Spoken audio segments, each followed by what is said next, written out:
स्थळी कीर्तन रूपी सेवेसाठी निवडलेला अभंग जगत वंदनीय जगत महाभूषण वैराग्याचे महामेरू भगवान श्री तुकाराम महाराज यांचा 4 चरणाचा असून उपदेशपर प्रकरणातील अभंग आजच्या सेवेसाठी निवडला। विठ्ठल विठ्ठल विठ्ठल विठ्ठल विठ्ठल विठ्ठल विठ्ठल। आज निवडलेला अभंग भगवान श्री तुकाराम महाराजांचा आहे। तुकोबराय अभंगाद्वारे काय सांगतात माहिती का? तुकोबराय म्हणतात या मृत्यू लोकामध्ये जीवन जगत असताना या मृत्यू लोकामध्ये आल्याच्या नंतर आपण काय केलं पाहिजे? मन होनी शरण जावे, आपण त्या देवाला शरण गेलं पाहिजे। पण कसं गेलं पाहिजे? सर्व भावे देवासी, सर्व भावे त्या शरण गेलं पाहिजे त्या देवाला। मग एवढंच आपलं काम आहे, देवाला शरण जायचं, सर्व भावे जायचं, इतकंच आपलं काम आहे। तिथून पुढे त्याचं काम चालू होतं।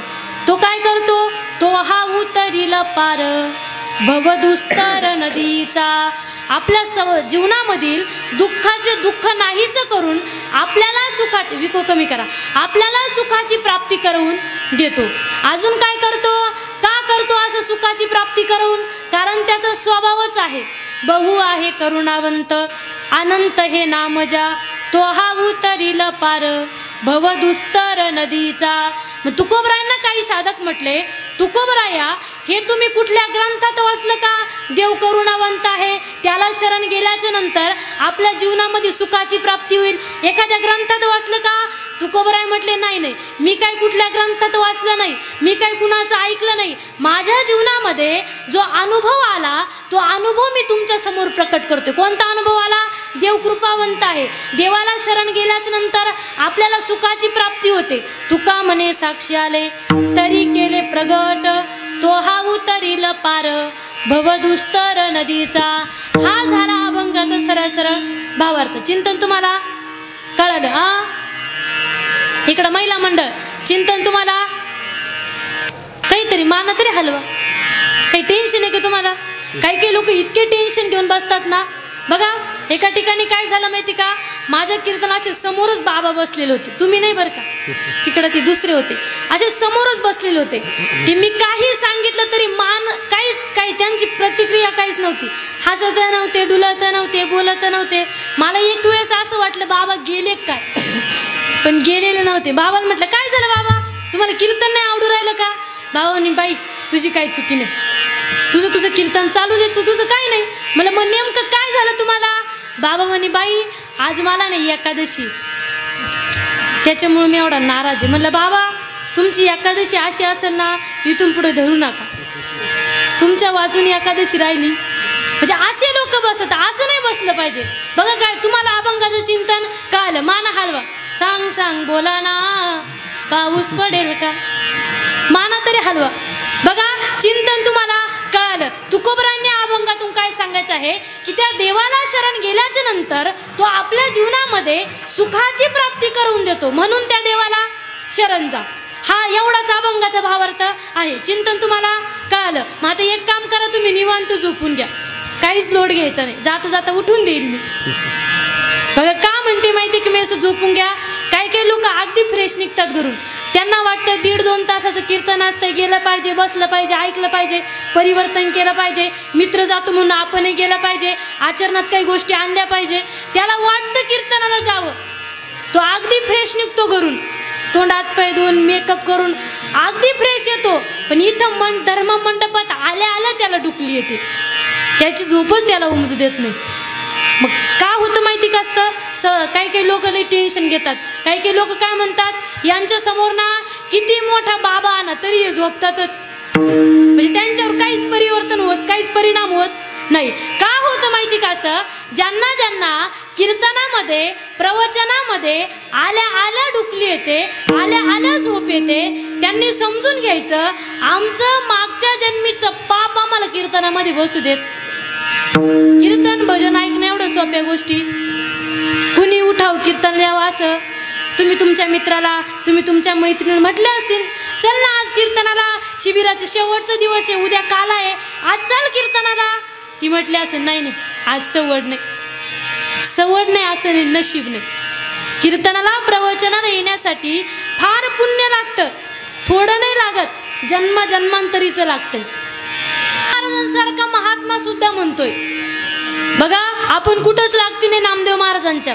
नामदेव महाराज इतक्या मोठ्या अधिकाराचे होते, तरीही त्यांना म्हणावं लागलं, जन्मोजन्मी आम्ही बहु पुण्य केले, जन्मोजन्मी आम्ही.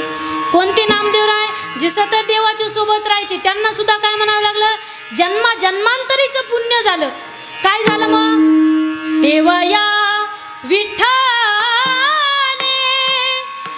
कृपा केली, जन्मोजन्मी आम्ही. जन्मांतरीचं पुण्य झालं, तेव्हा विठ्ठलाने आमच्यावरती कृपा केलेली. मग आपणही फार भाग्यवान आहोत. इथं या कीर्तनासाठी येतोय, प्रवचनासाठी येतोय, चांगल्या कार्यासाठी एकत्रित येतो ना, फार पुण्य लागतंय. बघा, इथं येण्यासाठी फार पुण्य लागतं, पण हे मानवी शरीर आपण घेऊन आलो ना, याला पण फार पुण्य लागलेलं आहे. मानवी शरीर सहजासहजी मिळत नाही. काही काही लोकांना काय वाटतं, हा जन्म झाला का तो जन्म झाला का, ते टीव्हीत ऐकलेलं राहतं, तुम्हारा हमारा सात जन्मो का. त्या लोकांना काय वाटतं, 7 जन्म आहे माणसाचे, असं काही राहत नाही. 84 लाख जीव आहे. प्रत्येक योनीमध्ये आपल्याला जावं लागतंय, सारखं फिरावं लागतंय, सारखं फिरून आपण दमतोय. मग इतकं जास्त पुण्य झालं का, मगच मानवी शरीर मिळतंय. बघा, शास्त्रामध्ये वर्णन आलेलं आहे, ज्या वेळेस मनुष्याचं समान पाप पुण्य होतं ना, तेव्हाच पुन्हा मनुष्य शरीर मिळतंय. 50 पैसे पुण्य 50 पैसे पाप मनुष्य शरीर, 75 पैसे पाप 25 पैसे पुण्य पशु पक्ष्यांचे देह, आणि 75 पैसे पुण्य 25 पैसे पाप स्वर्गीचे देह. म्हणजे डायरेक्ट ते स्वर्गामध्ये आपल्याला जावं लागतंय जास्त पुण्य झालं की. म्हणजे मानवी शरीरासाठी समान पाप पुण्य लागते. मग तुम्हाला व्यावहारिक उदाहरण सांगेल बरं का. एक जण मेल्यानंतर देवाकडे गेला, देवाला म्हटलं, देवा काढ आता आपला पाप पुण्याचा हिशोब, किती पाप झाला किती पुण्य झाला, देवा हिशोब काढ. मग देवाने त्याचा पाप पुण्याचा हिशोब काढला. देव म्हणते, बघ, मृत्यू लोकामध्ये जीवन जगत असताना, संसार करत असताना तुझ्याकडनं 47 पैसे पुण्य घड. तुम्ही इकडे बघा, 47 पैसे पुण्य घडलंय. म्हणजे माणसाच्या शरीरासाठी किती पैसे पुण्य कमी पडलं? हा, एका दोन येते ना, 3 पैसे पुण्य कमी पडलं. मग तो माणूस म्हणतो देवाला, देवा मग आता तुम्हाला काय बनवणार, माझं 3 पैसे पुण्य कमी पडतंय, 47 पैसे पुण्य घडलंय, मग आता काय बनवणार? देव म्हणतो, चल आता मी तुला बैल बनवतो. बैल पाहिजे का आपल्याला? बैला जन्म कुणालाच नकोय. मग ते बी तसंच म्हटलं, देवा आता एवढं पुण्य केलं आणि 3 पैशासाठी इकडं तिकडं करतो का, दे आता एवढ्यांदा माणसं शरीर. देव म्हटलं, नाही नाही, आपला हिशोब कसा आहे, 50 पैसे पुण्य 50 पैसे पाप, तुझं 3 पैसे पुण्य कमी पडतंय. आता की तुम्हाला डोकं लावू नको, माझा शेवटचा निर्णय, आता मी तुला बैलच बनवणार. मग त्याने पण देवाला शेवटचा निर्णय सांगितला, त्या माणसाने बरं का. तो माणूस म्हणतो, देवा तुला वाटतं ना देवा माझी वाटचाल बैलासारखी असावी, देवा देवा तुला वाटतं ना देवा माझा जन्म बैलासारखा असावा, देवा मग एक काम कर ना, जन्म माणसाचा दे, बैलासारखं वागलं तर बस ना. बाकीचे 47 पैशावाले काही ना कळाले का out of coverage. Vitthal Vitthal.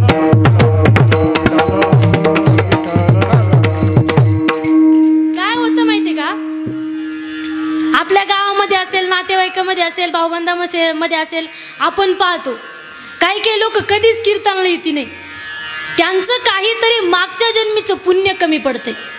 कधी चांगलं कार्याला येणार नाही, चांगले त्या ठिकाणी परिवर्तन नाही, नामचिंतन नाही, भजन नाही, कधी काही करणार नाही, काहीतरी मागच्या जन्मीचं पुण्य कमी पडते, तेव्हाच ते लोक असे करतात. म्हणजे आपण इथं आलो ना, आपण फार भाग्यवान आहोत. मग ज्ञानोबा सुद्धा म्हणतात, बहुत सुकृताची जोडी म्हणून विठ्ठली आवडी. फार पुण्य लागतं तेव्हा या ठिकाणी आपण येतोय. मग आपण इथं आल्याच्या नंतर, आपण प्रवचनाला कीर्तनाला गेल्याच्या नंतर आपण त्या देवाचं भजन चिंतन नामस्मरण केलं पाहिजे. नुसतं जायचं, हा जातो म्हणून आपण जायचं, तसं करायचं नाही. आपण भजन करायचं आणि त्या देवाला शरण जायचं आहे. बघा, मग तुकोबराय सुद्धा म्हणतात, हे मानवी शरीर घेऊन तुम्ही जन्माला आलात ना, या भारतासारख्या पवित्र देशामध्ये जन्माला आलात ना, महाराष्ट्रासारख्या पवित्र मातीत तुम्ही जन्माला आलात ना, म्हणून तुम्ही काय केलं पाहिजे, त्या देवाला शरण गेलं पाहिजे, त्याची भक्ती केली पाहिजे, त्याचं नामस्मरण केलं पाहिजे. बघा, आपण काही लोकांना देवाचे नाव नुसते ओरडत राहतात.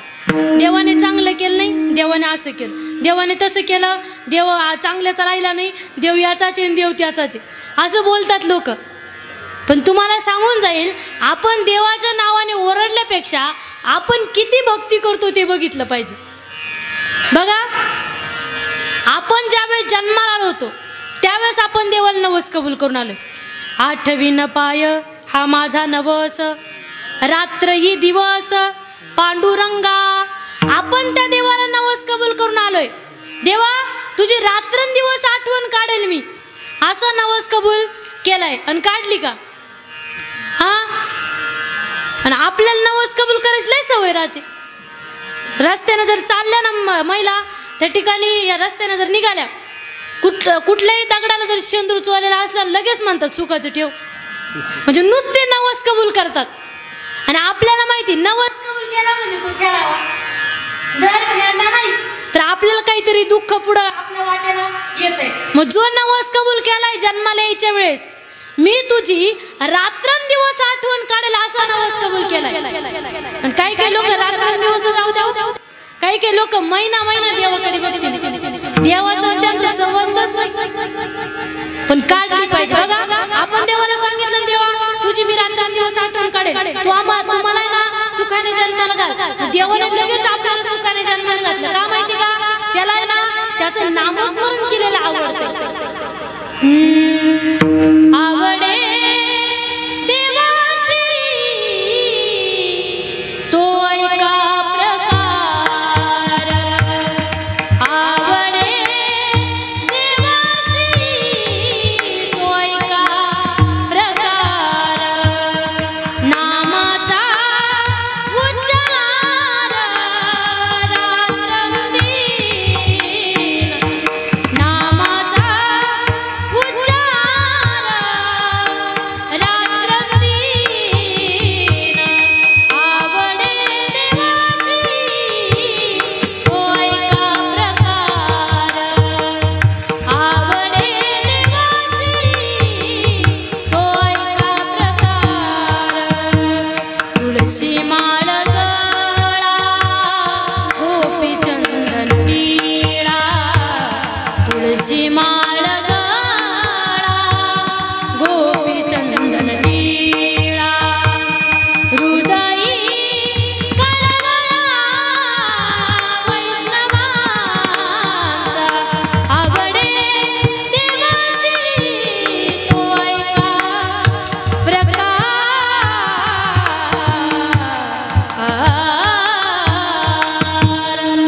देवाला त्याचं नामस्मरण केलेलं आवडतंय. मग देवाने काही आपल्याला की तुला सुखाने जन्माला घालतो, त्यामुळे आपण त्याचं नामस्मरण केलं पाहिजे. बघा, मी तुम्हाला सांगून जाईल, काही लोक आयुष्यभर नवस कबूल करतात देवा, पण जन्माला येण्याच्या वेळेस जो नवस कबूल केलाय ना, तो जर फेडला तर बाकीचे नवस कबूल करायची गरज पडणार नाही. त्याची जर रात्रंदिवस आठवण काढली तर बाकीचे नवस कबूल करावं लागतं. तो अखंड आपल्या सोबत राहील, त्याचं नामस्मरण केलं पाहिजे, मग त्याला शरण केलं पाहिजे. पण सर्व भावे, कसंही नका जाऊ. काही लोक कसंही जातात, पण तुकोबराय म्हटले कसंही जाऊ नका, सर्व भावे देवासी, सर्व भावे त्या देवाला शरण जायचं. सर्व भावे म्हणजे काय? काया, वाचा आणि मन, तिन्ही गोष्टी मिळून देवाला शरण जायचं आहे. बघा, संत महात्म्यांनी तिन्ही गोष्टी उपदेश केलेला आहे. तिन्ही गोष्टी उपदेश केलेला आहे. काय म्हणजे शरीर, या शरीराला उपदेश केलाय, वाचेलाही उपदेश केलाय आणि मनालाही उपदेश केलेला आहे. बघा, काय होतं माहिती का? आपण या ठिकाणी कीर्तनाला बसलो, कीर्तनाला बसल्यानंतर शरीर येते, वाचा येते, पण मनच नसलं का उपयोगी का?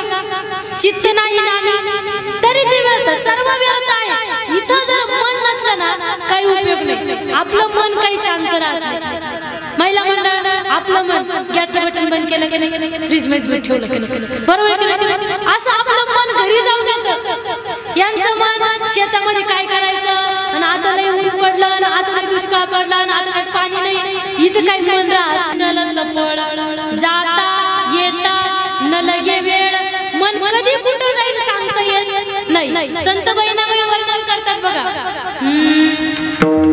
मन ओढाय ओढाय उभ्या पिकातल ढोर, किती हाकाला हाकाला फिरी येत पिकावर.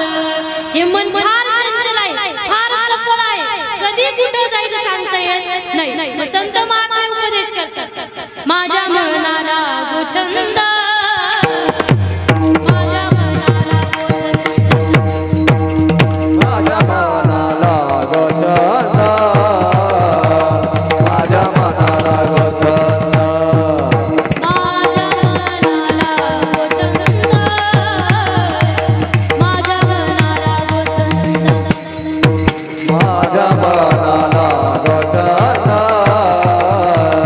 माझ्या मनाला गोछंद. नित्य गोविंद गोविंद, नित्य गोविंद गोविंद, ओ माझ्या मनाला चंद, माझ्या मनाला गोछंद, माझ्या मनाला गोछंद, नित्य गोविंद गोविंद. या मनाला भगवंताच्या नामाचा छंद लागला पाहिजे, असा उपदेश केला. पहिली गोष्ट म्हणजे मन, दुसरी गोष्ट म्हणजे ही वाचा. या वाचेला कुठं काय बोलावं कळतच नाही. काही काही लोक इतके बोलतात त्यांच्या बोलण्याला 1% सुद्धा ते राहत नाही. अशी बैठकी जर बसले ना की मग आपण तो काही ग बसत एवढे बोलतात, ज्ञानोबराय वर्णन करतात, अनंत वाचाळ बरळती बरळ तया कैचा गोपाळ पावे हारी. आनंद वाचाळ बरळती बरळ. काही काही लोक लई बोलतात, काहीच नसते राहत नाही, पण इतकी बडबड केल्यापेक्षा घेई घेई माझे वाचे गोड नाम विठोबाचे. या वाचेने आपण त्या देवाचं भजन केलं पाहिजे, नामचिंतन केलं पाहिजे. बघा, मग व्यर्थ बडबड करायची नाही.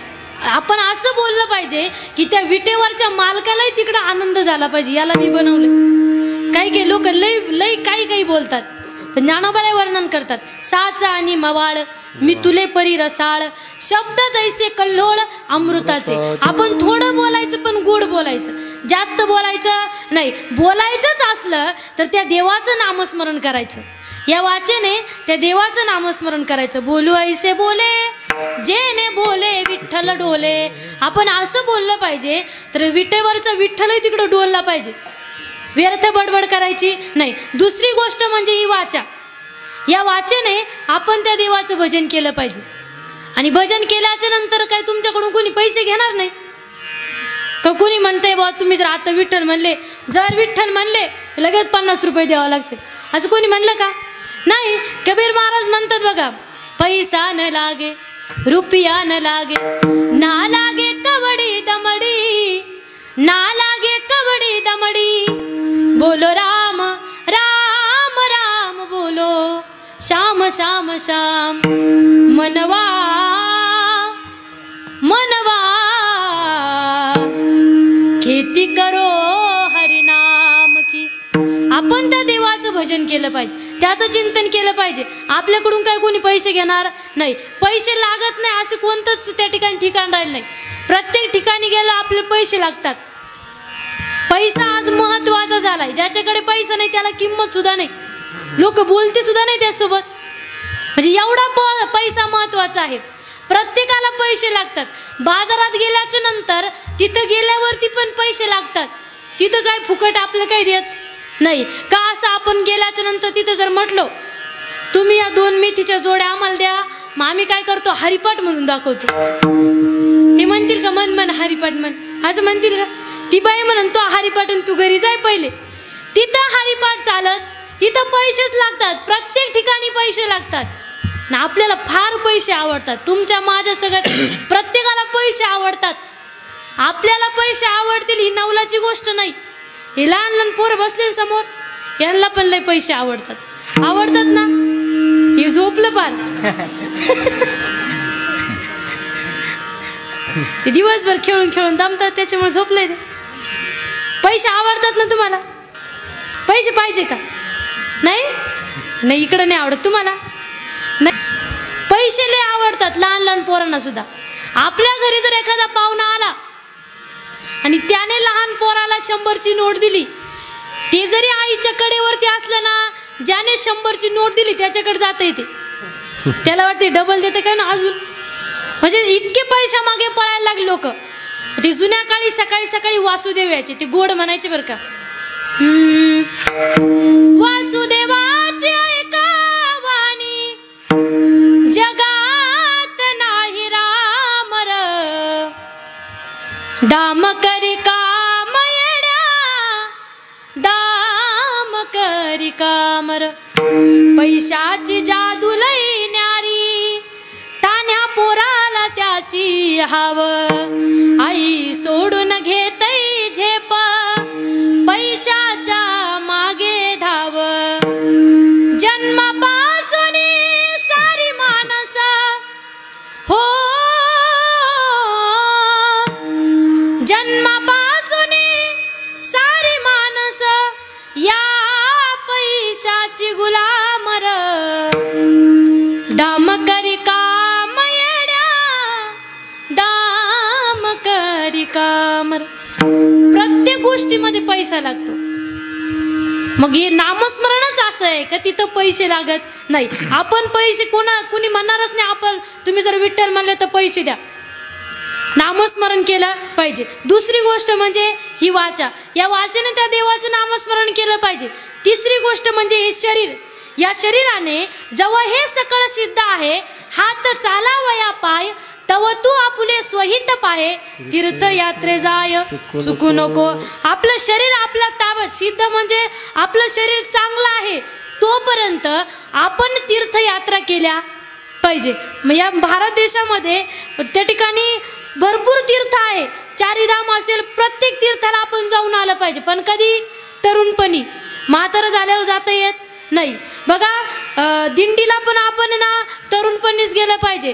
मग ती संतांनी आदेश शब्द टाकला, जेव्हा हे सकळ सिद्ध आहे, जोपर्यंत आपलं शरीर आपल्या ताब्यात आहे तोपर्यंतच वारीला गेलं पाहिजे, तोपर्यंतच पंढरपुराला गेलं पाहिजे, त्र्यंबकेश्वरला गेलं पाहिजे, आळंदीला गेलं पाहिजे. हे म्हाताऱ्या माणसांना लय वाटतं दिंडीत जावं, त्यांचे हातपाय काम देत नाही, गुडघे चालू देते नाही. मग तरुणपणीच आपण दिंड्या केल्या पाहिजे, वारीला गेलं पाहिजे. बघा पण काही लोक स्वतः जात नाही पण दुसऱ्याला नावं ठेवतात. दिंडी जर निघाली गावातून, काही लोक प्रामाणिक राहतात बरं का. काही लोकांना ना त्यांच्या जॉबमुळे असेल, भरपूर शेती असल्यामुळे, बिझनेस व्यवसायामुळे त्यांना काही ते स्पेशली वारीसाठी जायला जमत नाही. मग ते काय करतात, गावामध्ये जर दिंडी आली तर ते विनेकराचं पूजन करतात, भजनी मंडळाचं त्या ठिकाणी दर्शन घेतात, विनेकराचं दर्शन घेतात, भजनी मंडळाला विचारतात तुम्हाला चहाची सोय करू का, नाश्त्याची सोय करू का, जेवणाची सोय करू का, तुम्हाला त्या ठिकाणी राहण्यासाठी सोय करू का, असं ते विचारतात. का माहिती का, त्यांना जायला जमत नाही.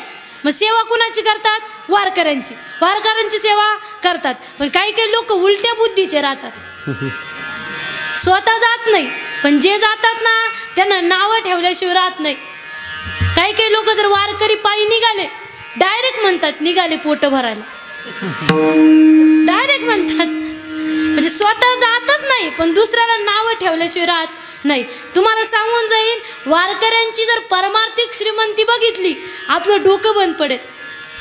जर तुम्ही वारकऱ्याला तुमच्या बंगल्यामध्ये नेलं, लई मोठा बंगला आहे, जर नेलं त्याला म्हणलं बाबा हा आपला बंगला आहे, ती बघत सुद्धा नाही, त्याला गरज नाही. त्याला फक्त त्याचा विठ्ठल, त्याचं नामचिंतन आणि त्याची वारी, त्याला गरज नाही. बघा मग आपण जात नाही ना, लोकांना नावं ठेवायचं नाही, जे जातात ना त्यांना नावं ठेवायची नाही, आपला तेवढा अधिकार नाही. बघा मग वारीला जर आपल्यासारखं म्हणायला गेलं, चला ना पंढरपुराला, सहजच लोकांना जर म्हटलं चला पंढरपुराला, ते डायरेक्ट म्हणतात, ठरलेलं उत्तर आहे काही लोकांचं, बघू तो कधी बोलवतो, कोण, विठ्ठल, पांडुरंग, देव, भगवंत. काही लोकांना फुल गॅरंटी तो आपल्याला बोलवेल, तो बोलवत नाही. त्याला गरज आहे का? आपला बंगला असेल, बायको असेल, नातेवाईक असेल, मित्रपरिवार असेल, तर त्या ठिकाणी प्रॉपर्टी असेल, शेती असेल, बिझनेस असेल, काय जे आपल्याकडे आहे ते सर्व देवाने दिलं आहे आपल्याला. आपलं काहीच नाही, देवाने फुकट दिलं, त्याच्या बदल्यात आपल्याकडून काही घेतलं नाही. बघा, आपल्याला ज्या गोष्टी दिल्या, आपल्याला बंगला दिलाय, शेती दिली, जे काय असेल, आपली धनसंपदा असेल, आपल्याला ज्या गोष्टी दिल्या आहेत त्या गोष्टीवरती आपल्याला एवढा अहंकार आहे, मग देणाऱ्याला कमी असेल का? तो बोलवतच नाही, त्याला गरजच नाही. ते कालाच्या अभंगामध्ये वर्णन आहे बघा, याला तरी यारे लागे, अवघे माझ्या मागे मागे. म्हणजे काय माहिती का? तुम्हाला यायचं तरी या, माझी बळजबरी नाही. मग बघा, तुम्हाला यायचं तर या, पण आल्याच्या नंतर आजी देतो पोटभरी, पुरे म्हणाल तो बरी. तुम्ही आल्याच्या नंतर तुम्हाला पोटभर देण्याची जबाबदारी माझी, पण यायचं तर या. मी काय बोलवणार नाही, देव आपल्याला बोलवणार नाही. देवाला बोलवायची वाट बघू नका, त्यालाही काम आहे, एवढं ब्रह्मांड त्याला चालवायचंय. ऐसा तू समर्थ ब्रह्मांडाचा धनी, त्याला एवढं ब्रह्मांड चालवायचं ना. आपल्याकडे बघायला त्याला वेळ आहे केवढा. पण जर त्याने ठरवलं याच्याकडे बघायचं, कोण जो म्हणला होता बघू देव कधी बोलवत, त्याने देवाने जर ठरवलं याला बोलवायचं, मग ते परत पाठवत नाही. मग हेच 10 महिने 13 वर्ष श्राद्ध संपला कार्यक्रम. त्याने बोलवण्याच्या आधी गेलं पाहिजे, म्हणजे वारीला गेला पाहिजे, पायी पायी पंढरीला गेला पाहिजे. का माहिती का? संत महात्मे सुद्धा म्हणतात, माझी जीवीची आवडी पंढरपुरा नीनगुडी, ज्ञान गे माये तया पंढरपुरा, भेटेन माहेरा आपोलिया. अजून संत महात्मे वर्णन करतात बघा, आपुल्या माहेरा जाईन मी आता, आपुल्या माहेरा जाईन मी आता, निरोप या संता हाती आला, आपुल्या माहेरा जाईन मी आता. म्हणजे आपणही वारीला गेलं पाहिजे, दिंडीला गेलं पाहिजे, तीर्थयात्रा केल्या पाहिजे, पण कधी? तरुणपणीच, म्हातारपणी नाही. मग तिसरी गोष्ट म्हणजे शरीर, काया वाचा आणि मन सर्व भावे देवासी मन होनी शरण जावे. मग आपण त्या देवाला शरण गेल्याच्या नंतर तो भगवंत काय करतो? भव म्हणजे संसार, आणि संसार म्हणजे दुःख. हे दुःख आपलं संपवून आपल्याला सुखाची प्राप्ती करून देईल. किती दुःख आहे, सर्वांच्या प्रमाण पाठ आहे, जरी प्रमाण पाठ आहे, पण कुणीच अजून संसार सोडला नाही. संसार दुःख मूळ, चौकडे इंगळ, दुःख बांधवडी आहे हा संसार. फार त्या ठिकाणी संसारामध्ये सारखी तळमळ चालू आहे, विश्रांती नाही कुठे, रात्रंदिवस तळमळ. तळमळ शब्दाखाली अंडरलाईन करा, किती तळमळ आहे. पोराचं लग्न व्हायना, पोराला पोरग व्हायना, किती तळमळ, सारखी तळमळ चालू आहे संसारामध्ये. पाऊस पडला, दुष्काळ पडला, काही नाही, सारखी तळमळ. काही लोक इतके वैतागात संसाराला, किती वैताग आला ना बघा, असं करता येत नाही आपल्याला का एवढा वर्ष आहे ना दुष्काळ पडेल, आता एवढा वर्ष आपण थोडासा गॅप घेऊ संसारामध्ये. संसारामध्ये गॅप घेता येतो का? नाही, संसारामध्ये गॅप ही गोष्टच नाही. म्हणजे सारखी तळमळ चालू आहे, इतकी तळमळ, त्या तळमळ किती दुःख येतं काही सांगता येत नाही. फार दुःख या संसारामध्ये. पण आपल्याला कसं वाटतं माहिती का? संसारात फार सुख आहे. कसं का वाटतं माहिती का? तुम्हाला 2 मिनिटात उदाहरण सांगेल बघा. सुख आणि दुःख हे सख्खे भाऊ आहे, पक्के वैरी. ते पिक्चर ऐकला असेल ना तुम्ही, सख्खे भाऊ पक्के वैरी, तसंही त्यांचं बघा. सुख आणि दुःख लहान होते, लहान असताना सुख आणि दुःख हे मित्रांसोबत खेळत होते. खेळता खेळता ती मित्र काय करायचे माहिती का? सर्व सुखासोबतच खेळायचे, दुःखासोबत कोणी खेळायला तयार नाही. आपल्याला जरी विचारलं सुख पाहिजे की दुःख पाहिजे, आपण काय करू? सुखच. प्रत्येकाची सुखालागी करीची तळमळ, प्रत्येकाची सुखासाठी तळमळ चालू. मग आपल्यालाही सुख पाहिजे. मग ते मित्र काय करायचे? त्या सुखासोबतच खेळायचे, दुःखासोबत कोणी खेळायला तयार नाही. दुःख हा दुःखी झाला, आई नियतीकडे गेला. आपण म्हणतो ना हे सर्व नियतीचेच खेळ आहे. मग ती दोघं मुलं आहे ना, सुख आणि दुःख नियतीचे मुलं आहे. मग नियतीकडे गेल्याच्या नंतर आईला म्हणतं, आई मलाही वाटतं प्रत्येकाच्या जीवनामध्ये जावं, मलाही वाटतं प्रत्येकासोबत खेळावं, मित्रांसोबत खेळावं.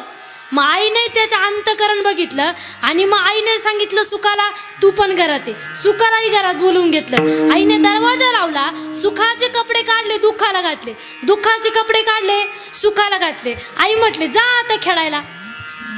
आई म्हटली जा मित्रांसोबत खेळायला. मग ती बाहेर खेळायला आल्याच्या नंतर ती मित्र काय करायला लागले माहिती का, दुःखाने सुखाचे कपडे घातले होते, त्या दुःखासोबतच खेळायला लागले सुख समजून. ना आजपर्यंत तेच चालू आहे. या संसाराने, दुःखरूपी संसाराने सुखाचे कपडे घातले म्हणून आपल्याला वाटतं संसारात लय सुख आहे. पोराचं लग्न झालं का आपल्याला वा वा वा संसार किती गोड आहे, पोराला पोरग झालं का आपल्याला वा वा किती संसार गोड आहे. म्हणजे क्षणिक सुख आहे संसारामध्ये. कसं आहे का माहिती का, एका गावामध्ये काय झालं, रात्रीचा प्रसंग होता आणि रात्रीचा प्रसंग झाला आणि गावामध्ये वाघ आला. एका माणसाच्या मागे वाघ लागला, तो माणूस पळायला लागला. पळता पळता तो शेतामध्ये गेला. शेतामध्ये अंधार असल्यामुळे त्याने बघितलं नाही, शेतामध्ये काही लोकांच्या विहिरी होत्या, तो विहिरीमध्ये पडला. पण डायरेक्टली त्या विहिरीमध्ये न पडता त्याने एका फांदीला धरून ठेवलं. त्याने काय विचार केला, वाघ गेला की मग आपण वरती निघून येऊ, मग घरी जाऊ. पण वाघ काही जायला तयार नाही. वाघ हा कनिष्ठ वृत्तीचा प्राणी, त्याची शिकार साधल्याशिवाय तो जात नाही. त्याला माहिती हा कधी ना कधी बाहेर येईल, तो काही विहिरीत राहणार आहे का. वाघही तिथंच बसून राहिला. मग याने विचार केला वाघ काही जायला तयार नाही, मग आपण किती वेळ फांदीला धरणार, आपण पाण्यात उडी मारली पाहिजे. त्याने खाली बघितलं, पाण्यात नागोबा, वरती वाघोबा, पाण्यात नागोबा. मग त्याने ते पाण्यातही उडी मारते ना, लय वेळ झाला तरी वाघ जायना. त्याचा हात दुखायला लागला, ज्या फांदीला धरलं होतं ना ज्या हाताने, तो हात दुखायला लागला. मग ते हात दुखायला लागल्यामुळे त्याची वळवळ चळवळ हालचाल चालू झाली आणि मग त्याने ज्या फांदीला धरलं होतं त्याच फांदीवरती एक मधाचं पोळ बसलेलं होतं. त्या माशा उठल्या आणि सर्वीकडे त्याला चावायला लागले. किती दुःख आहे, हाय कुठं सुख, वरती वाघोबा, पाण्यात नागोबा, सर्वीकडे माशा चावताय, हातही दुखतोय, त्या ठिकाणी दुःख आहे.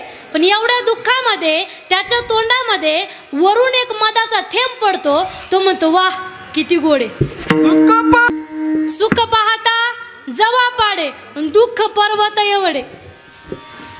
काहीतरी क्षणिक सुख आहे आपल्या या संसारामध्ये.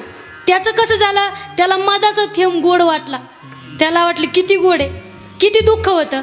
एवढ्या दुःखामध्ये त्याला मधाचा थेंब गोड वाटला. तसं आपला हा संसार आहे. या संसारामध्ये पोराचं लग्न झालं का आपल्याला वाटतं वा वा वा वा वा संसार किती गोड आहे.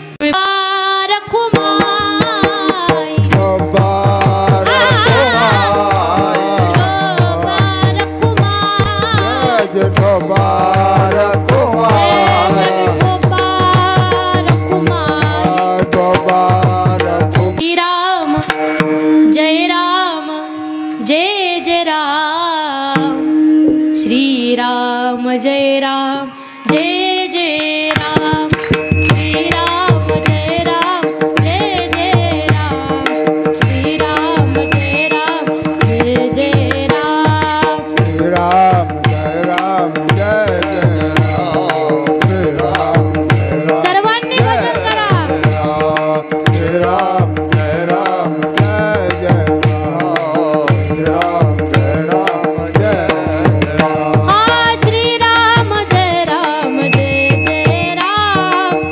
राम जय राम जय जय राम.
श्रीराम जय राम जय जय राम. तिनं कुणाचं ऐकलं माहिती का? तिच्या गुरूंचं ऐकलं होतं. तिला माहित होतं, गुरुजींनी सांगितलं होतं एक ना एक दिवस प्रभू रामचंद्र तुला भेट देईल. तिनं अखंड भजन केलं देवाचं. आणि भगवंत घरी आल्याच्या नंतर ती म्हणते बघा, पायोजी मैने राम रतन धन पायो, मेरे सतगुरु कृपा कर पराओ. पायोजी मैने राम रतन धन पायो. शबरी माताला भगवंताने भेट दिली बघा. इतकं नामस्मरण केलं की त्या देवालाही भेट द्यावा लागली. मग आपणही केलं पाहिजे. गोपिकांनी इतकं नामस्मरण केलं, देव निघून गेल्याच्या नंतर इतका विरह, त्यांना विरह सुद्धा सहन होत नव्हता. आक्रोश ज्यावेळेस आले आणि देवाला घेऊन गेले त्यावेळेस त्या गोपिका विनंती करताय भगवंताची, मनमोहन काना विनंती करू दिन रेन. मनमोहन काना विनंती करू दिन रेन. राहत के मेरे नैन, राहत के मेरे नैन. अब तो दरस दे दो कुंज बिहारी.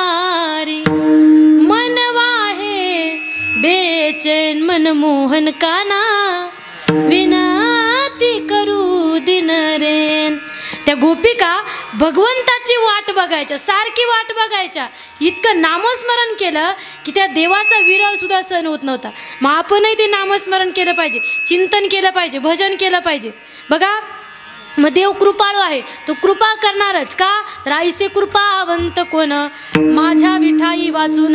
त्या भगवंता इतकं कृपाळू या जगात कुणीच नाहीये. तुका म्हणे साक्षी आले तरी केले प्रगट, तो हा उतरील पार भवदुस्तर नदीचा. बघा या ठिकाणी वेळ संपलेलीच आहे. 5 मिनिटात या ठिकाणी आपण संपवणार आहोत. बघा आपण मुलांना या ठिकाणी टाकलं, त्यांना संस्कार देणं फार गरजेचं आहे. इथं शिबिरामध्ये आल्याच्या नंतर त्यांना संस्कार भेटतात. इथं आल्याच्या नंतर पोरं त्या ठिकाणी श्लोक पाठ करतात, हरिपाठ पाठ करतात, त्यांना संस्कार मिळतात. आणि संस्कार जर पोरांना असले, लय कीर्तनकारच झालं पाहिजे असं नाही, कितीही मोठ्या नोकरीला लागला ना, जर संस्कार असले तर अजून सुंदर दिसतंय मुलगा. संस्कार देणं फार गरजेचं आहे. बघा संस्काराला किती महत्त्व आहे. आईसाहेब जिजाऊने शिवरायांवरती संस्कार केले आणि स्वराज्याची स्थापना झाली. जिजाऊचे फार उपकार आहे. माझ्या जिजाऊची पुण्याई कशी आली व फळाला, माझ्या जिजाऊची पुण्याई कशी आली व फळाला. तो बापाचा बाप वाघ शिवबा जन्मला, तो बापाचा बाप वाघ शिवबा जन्मला. तो बापाचा बापा तो शुभा जन्माला, तो बापाचा बापा तो शुभा जन्माला. वाटला होती माझी जाऊची शपथ घेतली स्वराजाची, जनकल्याणाची शिकवण जगद्गुरु तुकोबाची. तोरण बांधले स्वराज्याचे या तोरणाकडाला, तोरण बांधले स्वराज्याचे या तोरणाकडाला. तो बापाचा बाप वाघ शिवबा जन्मला, तो बापाचा बाप वाघ शिवबा जन्मला. तो बापाचा बापा तो शुभा जन्माला, तो बापाचा बापा तो शुभा जन्माला. वाघ शिवबा जन्मला. जिजाऊने कसे संस्कार केले होते ऐका, 2च मिनिटात सांगेल. बघा ज्यावेळेस शिवबा लहान होते, बाळ शिवबा गावामध्ये त्या ठिकाणी तमाशाचा तंबू आला. तंबू आल्याच्या नंतर सर्व गाव जाते. मग शिवरायांना वाटलं आपणही गेलं पाहिजे. लहान होते, शिवबा पण गेले आणि पडद्या आडून बायकांचा नाच बघायला लागले. काही दासीने बघितलं आणि जिजाऊ आईसाहेबांना सांगितलं. आईसाहेब त्या ठिकाणी या ऐकल्याच्या नंतर हाताच्या मुठी व्हायला इतका राग आला, राग शिवबांकडे गेले आणि घरी ओढून आणलं. घरी ओढून आणल्याच्या नंतर जिजाऊ आईसाहेब सांगताय, शिवबा तुम्हाला ना या महाराष्ट्रामध्ये बायका नाचवणारा शिवबा नाही व्हायचं, तर बायका वाचवणारा शिवबा व्हायचं. आईने केलेले संस्कार आहे आणि संस्कार असे केले की स्वराज्याची स्थापना झाली. इतके संस्कार केले की आईनं सांगितलं होतं प्रत्येक महिलेचा आदर कर, प्रत्येक महिलेचं त्या ठिकाणी सन्मान करायचा, हे शिवबांना माहीत होतं. आणि असं माहीत असल्याच्या नंतर शिवबा प्रत्येक स्त्रीचा सन्मान करायचे. आणि असं संस्कार केल्याच्या नंतर वैरी सुद्धा वर्णन करतोय शिवबांचं. बघा, ज्या वेळेस शाहिस्ते खानाची त्या ठिकाणी बोट कापली होती, बरोबर ना, शाहिस्ते खानाची बोट कापली, अफजल खानाचा कोथळा बाहेर काढला शिवबांनी. आणि शाहिस्ते खानाची 3 बोट कापल्याच्या नंतर त्या ठिकाणी सर्वीकडे धावापळ पळापळ सुरू झाली. शाहिस्ते खानाची 3 बोट कापली, शिवबा निघून गेले आणि पळापळ सुरू. संस्कार ऐका बरं का, संस्कार आईने केलेले. बघा, सर्वीकडे धावपळ सुरू आहे, पळापळ सुरू आहे. आणि एवढ्या धावपळीमध्ये शाहिस्ते खानाची लहान बहीण शाहिस्ते खानाकडे आली आणि शाहिस्ते खानाला सांगते, भैया गजब हो गया, गजब हो गया, वो नराधम शिवबाना मेरी छोटी बेटी को उठा कर ले गया. असं ऐकल्याच्या नंतर मग किती राग यायला पाहिजे.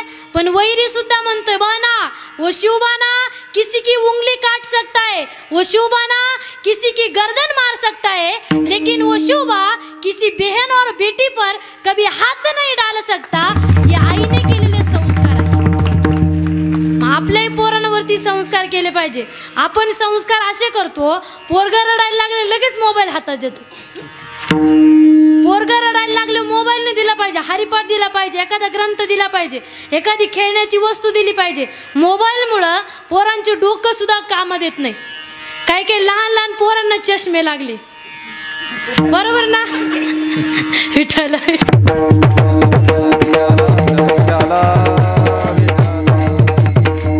बघा, मग संस्कार करणं गरजेचं आहे. आपल्या लहान लहान पोरांवरती संस्कार केले पाहिजे. दरवर्षीप्रमाणे त्यांना शिबिरामध्ये टाकलं पाहिजे, चांगले संस्कार भेटतात. बघा, या ठिकाणी झालेली सेवा भगवंताच्या चरणी, ज्ञानोबरायांच्या चरणी समर्पित करतो. उपस्थित सर्वांचेच आभार मानते.